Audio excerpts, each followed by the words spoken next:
আজি আমি কোকৰাঝাৰ প্ৰেছ ক্লাবৰ বৰ দুখ লগা কথা যে আমি আজি এটা ইমাৰ্জেঞ্চি মিটিং মাতিব লগা হ'ল।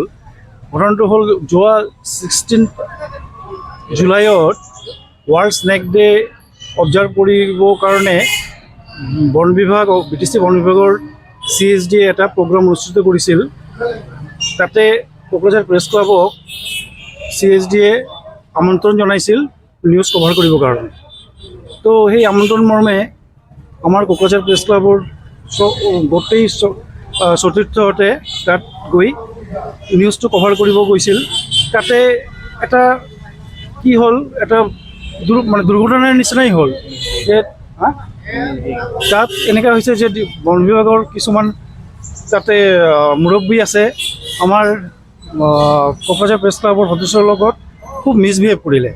তো এই মিছবিহেভ কৰাৰ পিছত কি হ'ল, আজি 18 তাৰিখ হৈ গ'ল, সিহঁতে যি মিছবিহেভ কৰিছে তাৰ ওপৰত কোনো একশ্যন নলোৱাকৈ BTCৰ CSDয়ে আমাৰ কোকৰাঝাৰ প্ৰেছ ক্লাবৰ সম্পাদক আৰু কোকৰাঝাৰ কোকৰাঝাৰ ডিষ্ট্ৰিক্টৰ প্ৰেছিডেণ্ট সুৰজ বসুমতাৰীক সিহঁতে এই গ্ৰুপৰ পৰা ওলাই দিলে। তো সেই ৰিমুভ কৰাৰ কাৰণে যিটো আমি সহজে ল'ব পৰা নাই, য'ত সিহঁতে মাতিছে, CSDয়ে মাতিছে, CSDৰ আমন্ত্ৰণ মৰ্মে আমাৰ কোকৰাঝাৰৰ গোটেই সাংবাদিক তাতে গৈছে। তো সিহঁতৰ দোষটো মানে নিজে এইটো সংশোধন নকৰাকৈ আমাৰ কোকৰাঝাৰ প্ৰেছ ক্লাবৰ সম্পাদককে গ্ৰুপৰ পৰা ৰিমুভ কৰি দিলে। তো এইটো আমি তীব্ৰ মাত্ৰাৰে গৰিহণা দিছোঁ। যোৱা 16 জুলাই তাৰিখে BTCৰ বন বিভাগৰ CSD কাৰ্যালয়ৰ আমন্ত্ৰণ মৰ্মে কোকৰাঝাৰ প্ৰেছ ক্লাবৰ সমূহ সদস্যই যিটো ৱৰ্ল্ড স্নেক ডে বিশ্ব সৰ্প দিৱস, সেই সৰ্প দিৱসৰ কাৰ্যসূচীত আমি গৈছিলোঁ। কিন্তু তাতে বন বিভাগৰ এগৰাকী কৰ্মচাৰীয়ে খুব দুৰ্ব্যৱহাৰ কৰে, যাৰ ফলত আমাৰ সতীৰ্থসকলৰ লগতে মোৰ বাবেও খুব এইটো লাজ লগা বিষয় হৈ পৰিছে, কিয়নো তেওঁলোকৰ আমন্ত্ৰণ মৰ্মেহে আমি তাত গৈছিলোঁ। গতিকে সাংবাদিকসকলক সন্মান দিয়াটো আৰু তেওঁলোকক যিখিনি কাৰ্য, সেই কাৰ্যখিনি সম্পাদন কৰিব দিয়াটো তেওঁলোকৰ কৰ্তব্য আছিল। যে তাকে নকৰি কি কৰিলে, 16 তাৰিখে যিটো অপ্ৰীতিকৰ ঘটনা সংঘটিত হ'ল, তাৰ পৰিপ্ৰেক্ষিতত মাথো মই 3 শাৰী বাক্য লিখিছিলোঁ।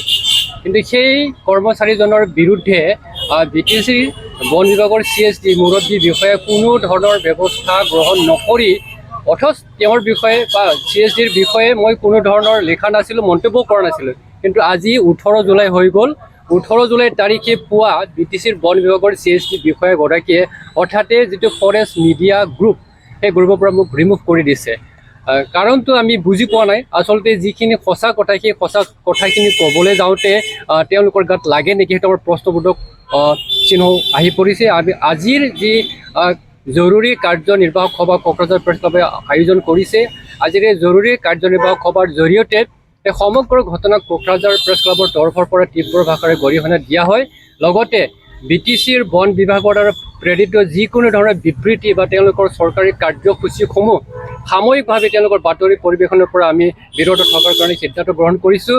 লগতে ভৱিষ্যতে যাতে এনেধৰণৰ দুৰ্ভাগ্যজনক ঘটনা আমাৰ লগত সংঘটিত নহয়, কিয়নো আজি মোক কৰিছে, মোক কৰা মানে কি সকলো সাংবাদিককো কৰিছে। গতিকে এই সন্দৰ্ভত আমি এই বিষয়ে যাতে উচিত আমি ন্যায় পাব পাৰোঁ, তাৰ কাৰণে BTCৰ বন বিভাগৰ যিগৰাকী কাৰ্যবাহী সদস্য, তেওঁকো আমি ইতিমধ্যে জনোৱাৰ কাৰণে সিদ্ধান্ত গ্ৰহণ কৰিছোঁ। আৰু যেতিয়ালৈকে BTCৰ বন বিভাগে আমাৰ ওপৰত হোৱা যি দুৰ্ব্যৱহাৰ, তাৰ ওপৰত যদি তেওঁলোকে লিখিতভাৱে কোনো ধৰণৰ উত্তৰ নিদিয়ে, তেতিয়ালৈকে আমাৰ যি সিদ্ধান্ত, সেই সিদ্ধান্ত অটল থাকিব। BGFক কিবা জনাব? হয়, এই ক্ষেত্ৰত বড়োলেণ্ড জাৰ্ণালিষ্ট এছ'চিয়েশ্যনক আমি ইতিমধ্যে জনাইছোঁ যে যি ঘটনা আমাৰ লগত সংঘটিত হ'ল, সেই ঘটনা সন্দৰ্ভত তেওঁলোককো বিহিত ব্যৱস্থা তথা ন্যায় প্ৰদানৰ কাৰণে আমি ইতিমধ্যে অৱগত জনাই আহ্বান জনাইছোঁ। সতীৰ্থ তথা আমাৰ প্ৰেছ ক্লাবৰ সম্পাদক তথা বড়োলেণ্ড জাৰ্ণালিষ্ট এছ'চিয়েশ্যনৰ সভাপতি সুৰজ বসুমতাৰীক সেই গ্ৰুপৰ কোকৰাঝাৰ জিলাৰ তেখেতক মানে সেই গ্ৰুপৰ পৰা ৰিমুভ কৰিছে। সেই ৰিমুভ কৰা কাৰ্যে আমি সঁচাকৈ বৰ মানে দুখ পাইছোঁ আৰু আমি মানে নিজকে অপমান বোধ কৰিছোঁ।